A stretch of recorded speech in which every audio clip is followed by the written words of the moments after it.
Se eu começar aqui com futurologia, você fica? Porque é isso que a gente está fazendo aqui no Papo de Carbono. Um lugar para a gente conversar, quem está já trabalhando nesse novo paradigma econômico que coloca a natureza no centro das ações. Hoje a gente vai falar com Maurício Taufik, sócio da Valia, assessoria de empresas no desenvolvimento de negócios em relações governamentais no Brasil. A Valia participou do desenvolvimento da primeira concessão brasileira para restauração florestal, a unidade de recuperação do Triunfo do Xingu, em Altamira, Pará, arrematada pelo consórcio liderado pela Sistêmica Net Zero. Uma área pública de apenas 10,3 mil hectares. A unidade de recuperação do Triunfo do Xingu é a primeira área da Amazônia a ser concedida especificamente para restauração florestal, com aproveitamento de créditos de carbono, de restauração, né? O famoso ARR. Aqui a gente vai ouvir do Maurício um pouco como foi o processo, finalizado em tempo recorde, hein? E mostra como é importante trabalhar com o Estado em regiões grandes e complexas.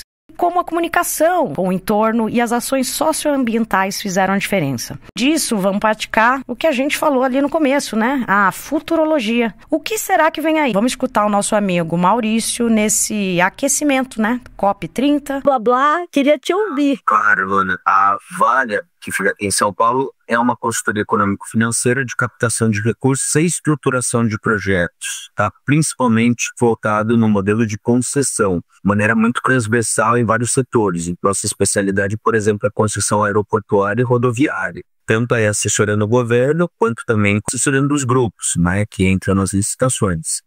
E depois de ganhar esses projetos, a captação de recursos. Então, isso é o que a gente faz um pouquinho. Na crise de Lava Jato, grandes players tinham saído do mercado. Começou a ser demandado o quê? Governo federal, governo municipal, pegar aqueles ativos que eram vistos ali como só onerosos, precisando conceder. E aí começou muito esse movimento, unidade de conservação, concessão florestal, voltou uma temática, mas ali a gente ainda falou muito concessão florestal, que é aquela tradicional, produto madeireiro. Não tinha essa pegada restauro, carbono na área. E aí a gente começou a trabalhar desde então, 2015, pegando aí grandes unidades de conservação. Aí, pouquinho antes da pandemia, começa esse boom de projetos aí. Vamos ver a questão de restauro. Tá? Então, toda a assessoria para o governo do Pará, a gente fez, tendo como sponsor a TNC. Basicamente, montou um consórcio, tá, de consultores.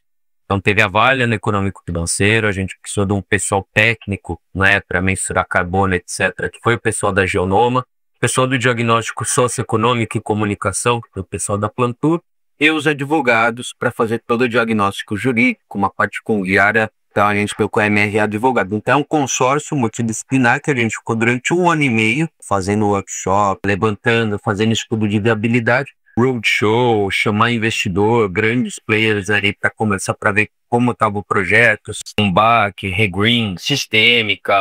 Você tem ali uma parte de recurso, um percentual da receita ser direcionado o quê? A esses equipamentos públicos. É um contrato de concessão, então está atrelado ao direito administrativo, ao direito público, é uma série de controles que eu não teria se eu fizesse um arrendamento ou se eu comprasse terra. Um grande ponto é que a contrapartida é justamente você está falando com o governo, é a segurança jurídica. Falar o seguinte, olha, eu tenho aqui 10 mil hectares, é meu, é do governo. É diferente de você pegar e falar assim, tá bom, então me acha 10 mil hectares que se fazer um projeto de carbono. Não tem nenhum problema aí de sucessão familiar, que a gente tem um monte nas terras privadas, de ter uma questão da delimitação, a documentação. Governo, o que você sabe gerenciar melhor do que eu, ou você sabe fazer de uma maneira mais barata?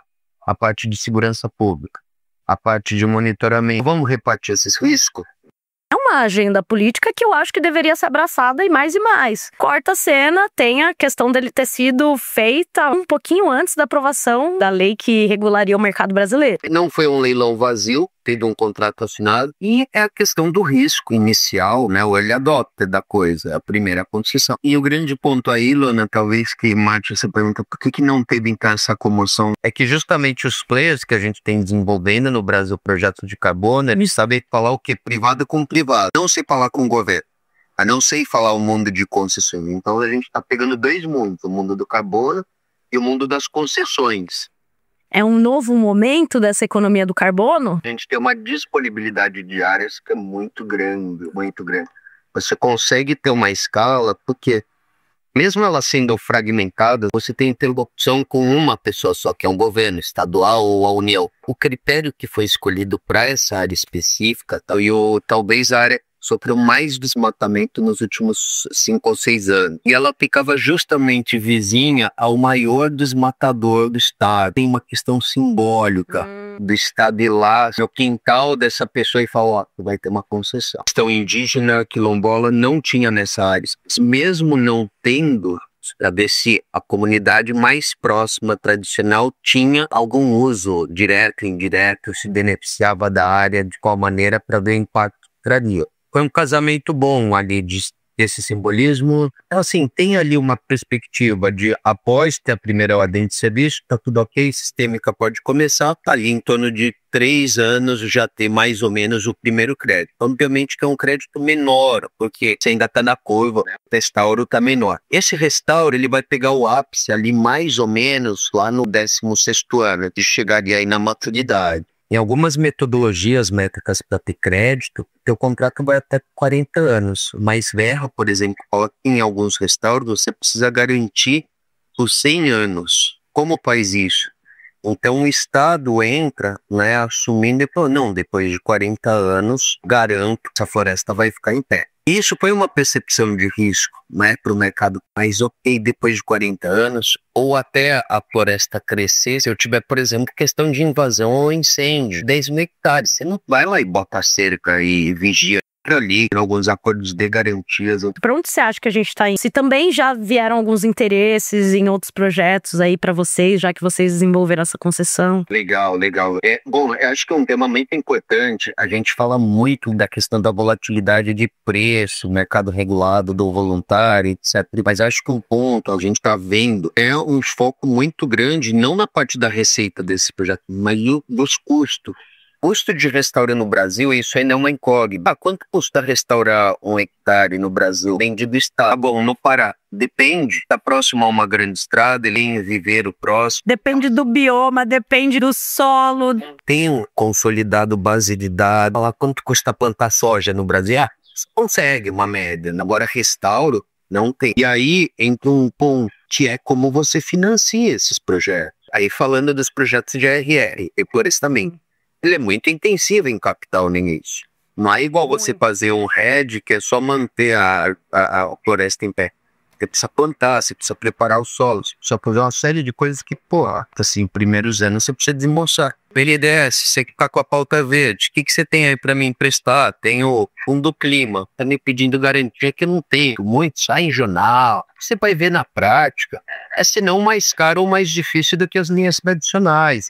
Garantir igual a compra de um carro que o teu veículo é a própria garantia, né? Você não paga, toma o carro, você não toma um projeto de ARR. Isso torna muito difícil. Então, acho que a gente já trabalhou captando para alguns projetos. Você acha que é o ponto, assim, que inviabiliza outros projetos? Financiamento desses primeiros anos. Eu acho que financiamento. Tem um outro ponto também, falando aí com os médios, é que ainda você tem um custo inicial de verificação. O cara tem 2 mil hectares, que não é pequeno, mas não é gigantesco. Acabou de pegar terra ou comprou, tá cheio de problema e falou, eu quero saber se é viável. Não, preciso chamar o profissional para ver quanto que eu gasto. Vai dar aí uns 3 milhões de reais. Custo inicial só para você decidir se vale a pena. Não estamos nem falando em prosseguir. É só você saber se aquilo dá jogo ou não. É muito caro. Uma barreira de entrada que é um desafio. Tem um número mágico que hoje fala no Brasil, né? Se você tiver menos de 5 mil hectares, mas será que é isso mesmo? Acho que a gente tem aí uma oportunidade muito grande de algo que ainda é muito